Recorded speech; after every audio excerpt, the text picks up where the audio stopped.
स्वागत है आप सभी का मेरे इस नए वीडियो में।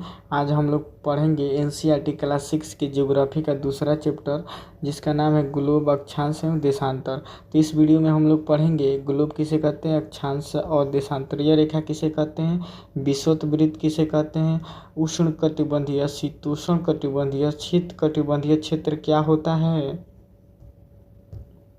तथा कर्क रेखा और मकर रेखा के बारे में पढ़ेंगे। उत्तरी गोलार्ध, दक्षिणी गोलार्ध इत्यादि के बारे में पढ़ेंगे। तो ये वीडियो काफ़ी इन्फॉर्मेटिव होने वाली है, तो वीडियो को अंत तक देखें। वीडियो अच्छा लगे तो वीडियो को लाइक करें, चैनल को सब्सक्राइब करें और बेल आइकन के नोटिफिकेशन को दबा दें, ताकि किसी प्रकार के अपडेट इस चैनल पर सबसे पहले आप लोगों तक पहुँच सके।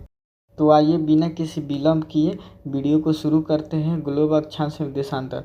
पिछले अध्याय में आप पढ़ चुके हैं कि हमारी पृथ्वी गोलाकार नहीं है, यह उत्तरी दक्षिणी ध्रुव पर थोड़ी चपटी तथा मध्य में उभरी हुई है। क्या आप कल्पना कर सकते हैं कि यह कैसी दिखती है?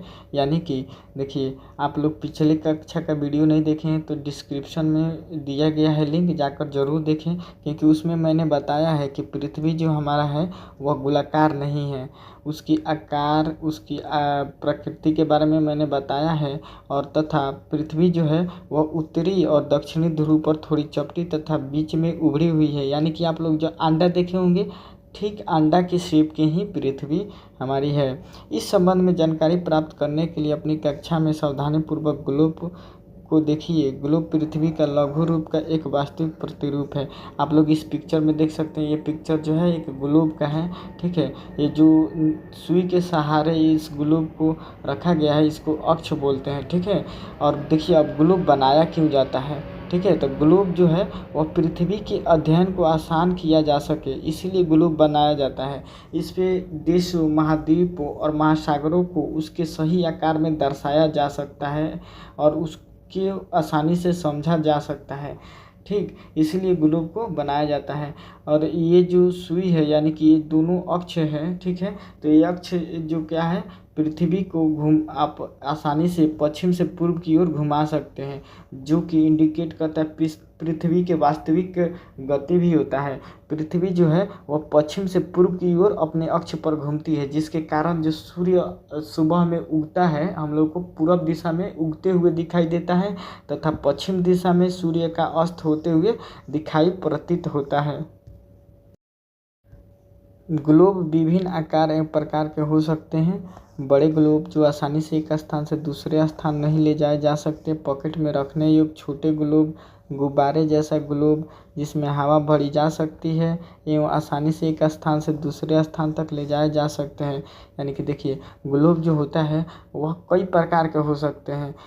बड़े ग्लोब हो सकते हैं, छोटे छोटे ग्लोब हो सकते हैं। जो बड़े ग्लोब होते हैं, ठीक है, उनको आसानी से एक स्थान से दूसरे स्थान तक ले जाना कठिन होता है। ठीक है, जबकि छोटे छोटे जो ग्लोब होते हैं वो आसानी से पॉकेट में भी रखकर कहीं पे ले जा सकते हैं, ले आ सकते हैं। ठीक है, ग्लोब स्थिर नहीं होते हैं, इसे उसी प्रकार घुमाया जा सकता है जैसे कुम्हार का पहिया लट्टू घूमता है। ग्लोब पर देशों, महादेशों तथा महासागरों को उसके सही आकार में दिखाया जा सकता है। देखिए, ग्लोब जो होता है बच्चों वह स्थिर नहीं होता है, इसको उसी प्रकार घुमाया जा सकता है जैसे कि कुम्हार आप लोग देखे होंगे जो मिट्टी के बर्तन बनाते हैं, वो अपने चाक को जैसे घुमाते हैं ना, उसी प्रकार ग्लोब को भी घुमाया जा सकता है। या लट्टू आप लोग खेले होंगे बचपन में या खेलते होंगे, तो लट्टू जैसे घूमता है वैसे ही ग्लोब को घुमाया जा सकता है। ग्लोब पर सही आकार देशों के, महादेशों को और महासागरों के सही आकार को दर्शाया जा सकता है। पृथ्वी के समान किसी गोले पर किसी बिंदु की स्थिति को वर्णन करना कठिन है। अब प्रश्न उठता है कि इस पर किसी स्थान की स्थिति कैसे बताई जा सकती है। इसके लिए हम कुछ बिंदु और रेखाओं के संदर्भ में आवश्यकता होती है। यानी कि देखिए, पृथ्वी के समान जो है वह किसी ग्लोब पर किसी स्थान स्थिति को दर्शाना कठिन है, बट हम लोग अपने स्टडी के लिए ग्लोब को बनाकर और उसको आसानी से दिखा सकते हैं और देख सकते हैं और दर्शा सकते हैं किसी भी स्थान और देश, महादेशों को। ठीक है, तो आप देखे होंगे कि एक सुई ग्लोब में झुकी हुई अवस्था में स्थित होती है जिसे अक्ष कहा जाता है। यानी कि जो ग्लोब होता है बच्चों, ठीक है, आप लोग देख सकते हैं इसमें ये जो ग्लोब होता है, तो ये जो सुई झुकी हुई अवस्था में स्थित होती है इसी को अक्ष कहा जाता है। ठीक है, ग्लोब पर दो बिंदु जिससे होकर सुई गुजरती है उत्तरी एवं दक्षिणी ध्रुव है। यानी कि ऊपर वाला जो बिंदु है वह उत्तरी ध्रुव है और जो सुई जिससे होकर गुजरता है नीचे वाला वह दक्षिणी ध्रुव है। ग्लोब को इस सुई के चारों ओर पृथ्वी की भांति पश्चिम से पूर्व की ओर घुमाया जा सकता है, लेकिन याद रहे कि इन दोनों में अंतर है। देखिए, पृथ्वी के भांति जो ग्लोब इस सुई के सहायता से पश्चिम से पूरब की ओर घुमाया जा सकता है। गति के कारण पृथ्वी की इसी गति के कारण सूर्य पूरब में दिखाई देता है और पश्चिम में अस्त होते हुए प्रतीत होता है। लेकिन वास्तव में पृथ्वी में ऐसी कोई सुई नहीं है। पृथ्वी अपने अक्ष पर चारों ओर घूमती है जो एक काल्पनिक रेखा है। एक अन्य काल्पनिक रेखा भी ग्लोब के दो बराबर भागों में बांटती है, उसे विषुवत वृत्त कहा जाता है। देखिए, एक काल्पनिक रेखा है जो कि ग्लोब को दो भागों में बांटती है, इसे विषुवत वृत्त कहा जा सकता है। आप लोग देख सकते हैं इस चित्र में विषुवत वृत्त होता है वह 0 डिग्री अंश पर होता है। ठीक है, अब देखिए, पृथ्वी के उत्तर में स्थित आधे भाग को उत्तरी गोलार्ध, दक्षिण में स्थित आधे भाग को दक्षिणी गोलार्ध कहा जाता है। देखिए, पृथ्वी, ये मान लीजिए पृथ्वी गया तो पृथ्वी के ये जो ऊपर वाला साइड है ये उत्तर है, ठीक है, और नीचे वाला जो है वह दक्षिण है। तो ये विषुवत वृत्त से ऊपर वाला जितना भी ये भाग आप लोगों को दिखाई दे रहा है इसको उत्तरी गोलार्ध बोलेंगे। क्यों उत्तरी गोलार्ध बोलेंगे? क्योंकि यह उत्तर दिशा में है। और नीचे वाले ये जो भाग आप लोगों को दिखाई दे रहा है बच्चों, इसको दक्षिणी गोलार्ध बोलेंगे। उत्तरी गोलार्ध और दक्षिणी गोलार्ध ये दोनों बराबर के आधे भाग में होते हैं। इस प्रकार विषुवत वृत्त पृथ्वी का एक काल्पनिक वृत्त बनाती है। यह एक पृथ्वी पर विभिन्न स्थानों की स्थिति को बताने में सबसे महत्वपूर्ण संदर्भ बिंदु है। विषुवत वृत्त से ध्रुवों तक की स्थिति सभी समानांतर वृत्तों को अक्षांश या समानांतर रेखा कहा जाता है।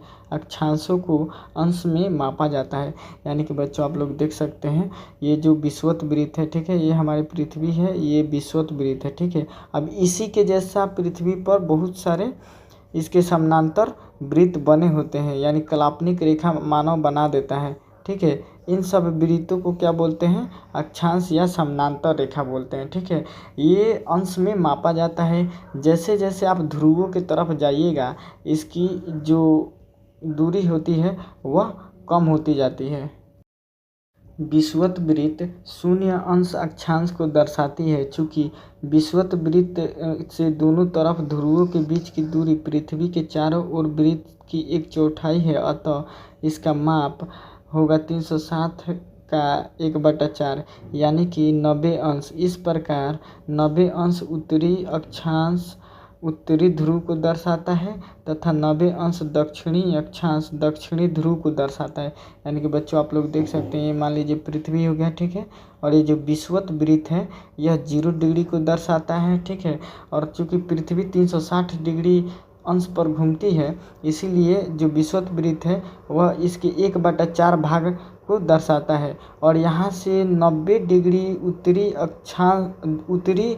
अंश पर जाइएगा तो उत्तरी ध्रुव पर पहुँच जाइएगा। अगर यहाँ से दक्षिण के तरफ 90 डिग्री दक्षिण अंश में जाइएगा तो दक्षिणी ध्रुव पर पहुँच जाइएगा। इस प्रकार विषुवत वृत्त के उत्तर की सभी समानांतर रेखाओं को उत्तरी अक्षांश कहा जाता है तथा विषुवत वृत्त के दक्षिण में स्थित सभी समानांतर रेखाओं को दक्षिण अक्षांश कहा जाता है। यानी कि बच्चों आप लोग देख सकते हैं मान लीजिए ये पृथ्वी हो गया, ये विषुवत वृत्त हो गया और इसके उत्तर दिशा में स्थित सभी अक्षांशों को, यानी अक्षांश को ही समानांतर रेखा कहते हैं, आप लोग ऊपर ही जान चुके हैं। इसको उत्तरी अक्षांश या उत्तरी समानांतर रेखा बोलते हैं, जबकि दक्षिण वाले जितने भी अक्षांश होते हैं इसको दक्षिणी अक्षांश बोलते हैं।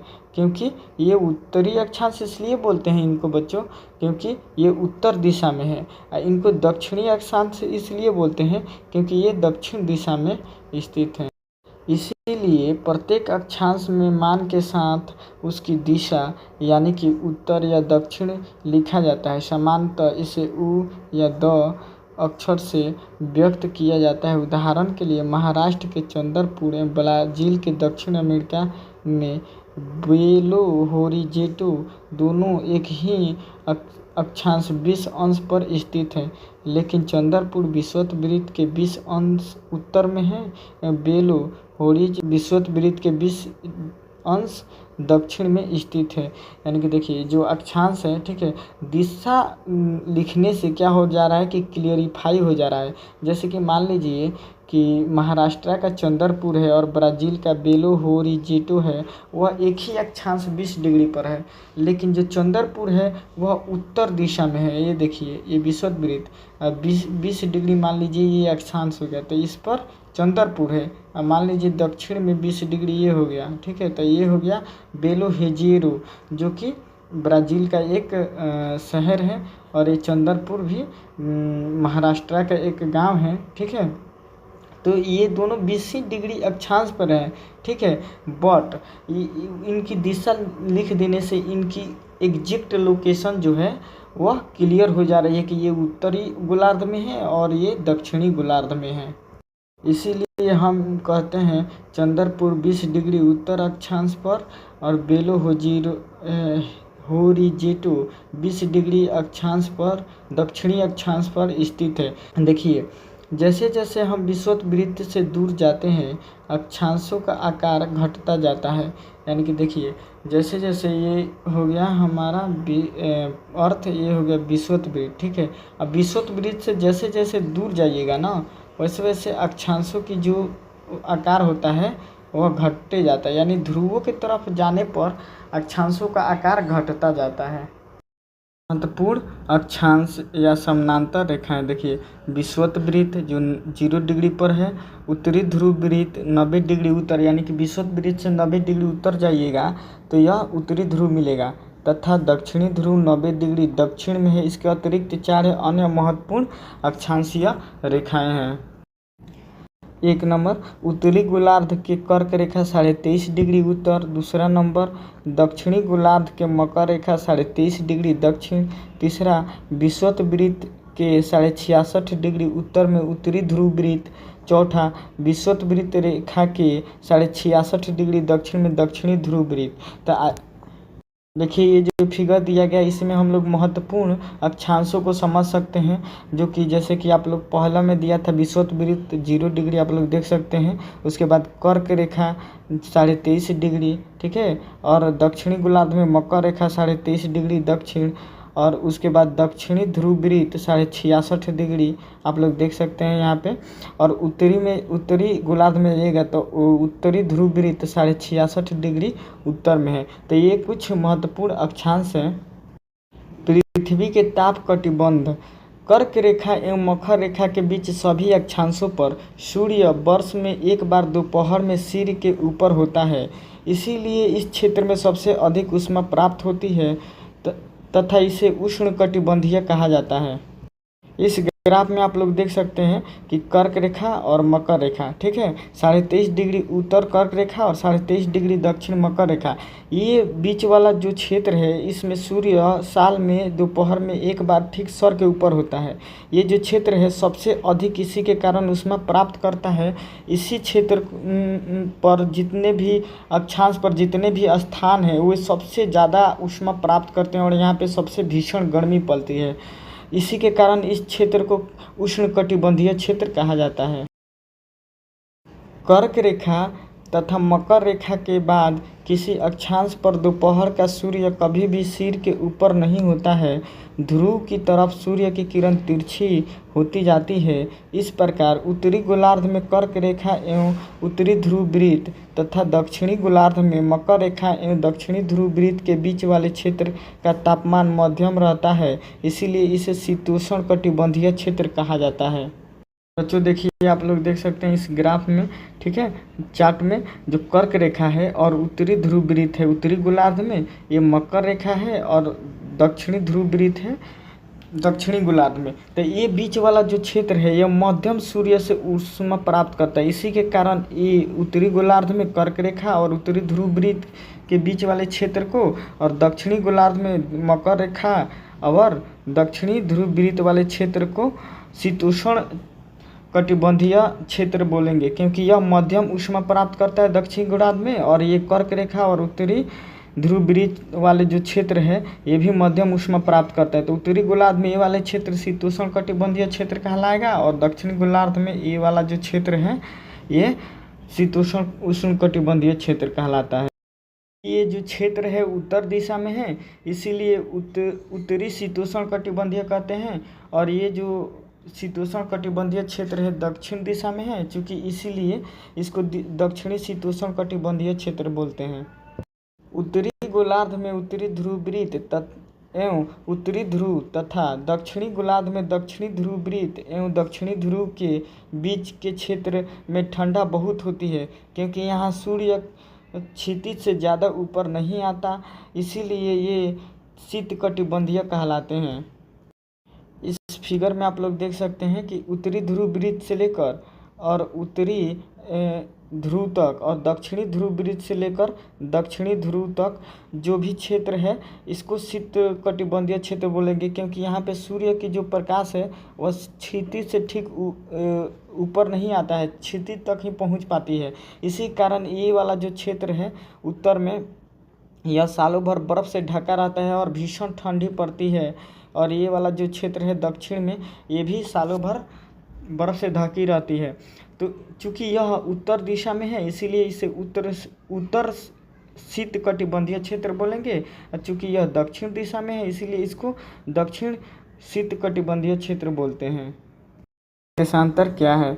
तो अब हम लोग पढ़ेंगे बच्चों कि देशांतर किसे कहते हैं या देशांतरीय यमयुतर किसे कहते हैं। ठीक है, तो आप लोग इस चार्ट में देख सकते हैं जो हॉरिजॉन्टल लाइन है उत्तरी ध्रुव को दक्षिणी ध्रुव से जोड़ता है, इसको इंग्लिश में लॉन्गिट्यूड कहेंगे, इसी को देशांतरीय यमयुतर या देशांतरीय रेखा बोलते हैं। ठीक है, पृथ्वी के एग्जैक्ट लोकेशन, किसी भी स्थान के एग्जैक्ट लोकेशन को बताने के लिए देशांतरीय रेखाओं का बहुत ही आवश्यक होता है। ठीक है, जैसे कि मान लीजिए किसी भी स्थान को बताना है तो केवल अक्षांशों से ही नहीं बताया जा सकता है, उसमें देशांतर की भी योगदान होती है, और देशांतर के बीच की जो दूरी होती है उसको अंश में मापा जाता है। देशांतर जैसे जैसे आप ध्रुवों की तरफ जाइएगा तो इसका मान घटते जाता है और ध्रुवों पर शून्य हो जाता है, क्योंकि जितने भी देशांतर हैं वह ध्रुवों पर जाकर अब आपस में मिल जाते हैं। किसी स्थान की स्थिति को बताने के लिए उस स्थान के अक्षांशों के अतिरिक्त कुछ अन्य जानकारियों की आवश्यकता होती है। आप देख सकते हैं कि प्रशांत महासागर का टोंगा द्वीप, हिंद महासागर में स्थित मॉरिशस द्वीप एक ही अक्षांश 20 डिग्री दक्षिण पर स्थित है। उसकी सही स्थिति जानने के लिए यह पता करना होगा कि उत्तर ध्रुव को दक्षिणी ध्रुव से जोड़ने वाली संदर्भ रेखा पूर्व से पश्चिम की ओर इन स्थानों की कितनी दूरी कितनी है। यानी कि देखिए उत्तरी ध्रुव को दक्षिणी ध्रुव से जोड़ने वाली रेखा के संदर्भ में पश्चिम से पूर्व की स्थानों की दूरी कितनी है, तब हम लोग एग्जैक्ट लोकेशन पा सकते हैं। यानी कि देशांतरीय यमयुतर होता है दोस्तों, तो देशांतरीय यमयुतर उत्तरी ध्रुव को दक्षिणी ध्रुव से जोड़ता है और इसको उत्तर और पूर्व दिशा के रूप में हम लोग लिखते हैं ताकि आसानी से समझ सके कि यह कितना डिग्री उत्तर में है, पूरब में है और कितना डिग्री पश्चिम में है। देशांतर के बीच की दूरी को अंशों में मापा जाता है। प्रत्येक अंश को मिनट तथा मिनट को सेकंड में विभाजित किया जाता है। ये अर्धवृत्त तथा इसके बीच की दूरी ध्रुवों की तरफ बढ़ने पर घटती जाती है एवं ध्रुवों पर शून्य हो जाती है, जहाँ सभी देशांतर यमयुतर आपस में मिलते हैं। यानी कि देखिए जो देशांतर यमयुतर है दोस्तों, तो देशांतर यमयुतर की जो लंबाई होती है वह सेम होती है, मतलब सामान्य होती है, इक्वल होती है, तथा इसे के बीच की ये जो दूरी है इसको अंशों में मापा जाता है। यह ध्रुव की तरफ जैसे जैसे आप बढ़िएगा तो इसका मान घटते जाएगा और ध्रुव पर जाकर शून्य हो जाएगा, जहाँ पर सभी देशांतरीय यमयुतर जो है वो आपस में मिलते हैं। अक्षांश या समानांतर रेखाओं से भिन्न देशांतरीय यमयुतर की लंबाई समान होती है, इसीलिए इसे सिर्फ मुख्य संख्याओं में व्यक्त करना कठिन था। तब सभी देशों ने निश्चय किया कि ग्रीनिच, जहां ब्रिटिश राजकीय वेधशाला स्थित है, से गुजरने वाली यमयुतर के पूर्व और पश्चिम की ओर गिनना शुरू की जाए। इस यमयुतर को प्रमुख यमयुतर कहते हैं। इसका मान 0 डिग्री देशांतर है। यहाँ से 180 डिग्री पूर्व और 180 डिग्री पश्चिम की ओर गणना करते हैं। देखिए, जो पूरे देश थे वो सभी ने मिलकर प्रमुख यमयुतर ग्रीनिच, जो ब्रिटिश का राजकीय वेधशाला है, ठीक है, उस वहाँ पर से गुजरने वाली यमयुतर को माना कि ये यमयुतर 0 डिग्री पर है और इसको प्रमुख यमयुतर बोलते हैं। यहीं से 180 डिग्री पूर्व और 180 डिग्री पश्चिम की ओर गणना किया जाएगा, ठीक है। तथा यही प्रमुख यमयुतर है जो पृथ्वी को 2 भागों में बांटता है, पूर्वी गोलार्ध और पश्चिमी गोलार्ध में विभक्त करता है। आप लोग इस ग्राफ में देख सकते हैं, ये जो बीच वाला लाइन है, ठीक है, ये प्रमुख यमयुतर है, ठीक है। यहाँ से इधर वाला जो है वह पश्चिमी गोलार्ध और इधर वाला जो है वह पूर्वी गोलार्ध कहलाता है। ये जब भी किसी भी देशांतर को लिखा जाता है तो उसके आगे पूर्व अक्षर पु या पश्चिम के लिए अक्षर प का उपयोग किया जाता है। यह जानकर रोचक होगा कि 180 डिग्री पूर्व और 180 डिग्री पश्चिम यमयुतर एक ही स्थान पर स्थित है। यानी कि देखिए, इधर से 180 डिग्री पश्चिम में जाइएगा या इधर से 180 डिग्री पूर्व में जाइएगा तो ये दोनों स्थान एक ही यमयुतर पर निश्चित है। अब गोलोग पर अक्षांश समानांतर रेखाओं एवं देशांतरीय यमयुतर द्वारा बनाई गई ग्रिड को देखें। अगर आपको किसी स्थान के अक्षांश और देशांतर का सही जानकारी हो तो ग्लोब पर आप उस स्थान का पता आसानी से लगा सकते हैं। उदाहरण के लिए, असम में धुबरी 26 डिग्री उत्तर अक्षांश एवं 90 डिग्री पूर्व देशांतर पर स्थित है। अब उस बिंदु को देखें जहां ये दोनों रेखाएं एक दूसरे को काटती है। यह बिंदु धुबरी का सही स्थिति को बताता है, ठीक है। इसको समझने के लिए कागज का एक समान दूरी वाली क्षैतिज और ऊर्ध्वाधर रेखाएं खींचिए। ऊर्ध्वाधर रेखाओं की संख्या 1 2 3 4 तथा क्षैतिज रेखाओं को क ख ग घ अक्षरों में व्यक्त कीजिए। जिन बिंदुओं पर ये ऊर्ध्वाधर और क्षैतिज रेखाएं एक दूसरे को काटती है वहाँ कुछ छोटे से वृत्त खींचिए। इस छोटे से वृत्त में अ ब स ध नाम को व्यक्त करिए। यानी कि ये बोल रहा है क्रियाकलाप करने के लिए कि कुछ ऊर्ध्वाधर रेखा खींचिए और कुछ क्षैतिज रेखा खींचिए, ठीक है। ऊर्ध्वाधर रेखा को 1 2 3 4 से व्यक्त करिए, इसको क ख ग से, और जहाँ पे ये काटती है इसको सर्कल में कर दीजिए। यहीं उसका लोकेशन हो जाएगा किसी भी स्थान को। इसी तरह जो पृथ्वी पर अक्षांश और देशांतरीय रेखाएं एक दूसरे को काटती है वह एग्जैक्ट लोकेशन बताता है किसी भी स्थान का। देशांतर और समय को मापने का सबसे अच्छा साधन पृथ्वी, चंद्रमा एवं ग्रहों की गति है। सूर्योदय एवं सूर्यास्त प्रतिदिन होता है, अतः स्वाभाविक ही यह पूरे विश्व के समय निर्धारण का सबसे अच्छा साधन है। स्थानीय समय का अनुमान सूर्य के द्वारा बनने वाली परछाई से लगाया जा सकता है, जो दोपहर में छोटी सूर्योदय और सूर्यास्त के समय सबसे लंबी परछाई बनती है। यानी कि देखिए बच्चों, समय का निर्धारण कैसे होता है, तो समय का निर्धारण करने का सबसे अच्छा साधन है पृथ्वी, चंद्रमा और ग्रहों की गति के अनुसार हम लोग अपने समय को माप सकते हैं, ठीक है। प्रतिदिन सूर्योदय और सूर्यास्त तो होता ही है, यह पूरे विश्व के समय निर्धारण का सबसे अच्छा साधन है। इसी के आधार पर पूरा विश्व जो है वह अपना समय सारणी बनाया हुआ है और मानता है। स्थानीय जो लोग होते हैं वह सूर्य के द्वारा बनाई जाने वाली परछाई को ही देखकर समय का अनुमान लगा सकते हैं। जैसे दोपहर में सबसे छोटी का परछाई बनती है तथा सूर्योदय और सूर्यास्त के समय सबसे लंबी परछाई बनती है। ग्रीनिच पर स्थित प्रमुख यमयुतर पर सूर्य जिस समय आकाश में सबसे ऊंचे बिंदु पर होगा उस समय यमयुतर पर स्थित सभी स्थानों पर दोपहर होगी। यानी कि देखिए, जो प्रमुख यमयुतर है ग्रीनिच से होकर गुजरता है, तो जिस समय सूर्योदय आकाश में सबसे ऊपर होगा इस समय इस यमयुतर पर उपलब्ध सभी स्थानों पर दोपहर होता होगा। चूँकि पृथ्वी पश्चिम से पूर्व की ओर चक्कर लगाती है, अतः वे एक स्थान से जो ग्रीनिच के पूर्व में है उसका समय ग्रीनिच के समय से आगे होगा, जो पश्चिम में है उसका समय ग्रीनिच से पीछे होगा। यानी कि देखिए बच्चों, जो पृथ्वी है हमारा वह पश्चिम से पूर्व की ओर चक्कर लगाती है, तो जो ग्रीनिच ये प्रमुख यमयुतर है, तो ये पूर्व में दिशा में जितने भी यमयुतर होंगे, जो स्थान होगा यह ग्रीनिच के समय से आगे होगा। अगर पश्चिम दिशा में जितने भी स्थान होंगे उस स्थान पर ग्रीनिच के समय से उसका टाइम जो है वह पीछे होगा।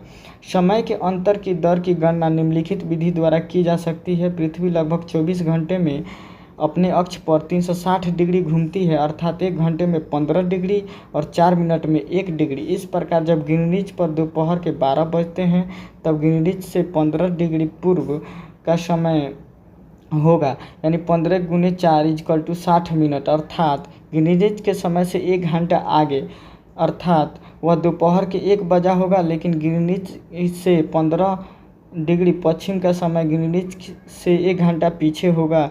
यानी कि देखिए बच्चों, ये बोल रहा है कि ये जो प्रमुख यमयुतर है, ठीक है, तो ये प्रमुख यमयुतर के 15 डिग्री जो भी अक्षांश है उस पर जितने भी स्थान हैं पूर्व में, वह उस स्थान का समय जो है ग्रीनिच से 1 घंटा आगे होगा, और 15 डिग्री पश्चिम यमयुतर जितने भी हैं उस स्थान पर ग्रीनिच के समय से 1 घंटा पीछे होगा। किसी भी स्थान पर जब सूर्य आकाश में अपने उच्चतम बिंदु पर होता है तो दोपहर में उस समय घड़ी के 12 बजते हैं। इस प्रकार घड़ी द्वारा दिखाया गया समय उस स्थान का स्थानीय समय होता है। आप देख सकते हैं कि दिए गए देशांतरीय यमयुतर पर सभी स्थानों का स्थानीय समय होता है। यानी कि देखिए, जिस समय किसी भी अक्षांश पर सूर्य जो है वह दोपहर में सर के ऊपर होगा तो उस समय दोपहर के 12 बज रहे होंगे। यह जो समय है उस स्थान का स्थानीय समय होता है। हम मानक समय क्यों मानते हैं? अब देखिए बच्चों, मानक समय क्या होता है? किसी भी देश में किसी स्थानीय समय को उसका मानक समय मान लिया जाता है, वहीं स्थानीय समय जो होता है वह पूरे देश का मानक समय माना जाता है। जैसे कि अलग अलग यमयुतर पर स्थित स्थानों में स्थानीय समय में अंतर होता है। उदाहरण के लिए बहुत से ऐसे देशांतर से होकर गुजरने वाली रेलगाड़ियों के लिए समय सारणी तैयार करना कठिन होगा। भारत में गुजरात के द्वारिका तथा असम के डिब्रूगढ़ के स्थानीय समय को लगभग 1 घंटा 45 मिनट का अंतर होगा।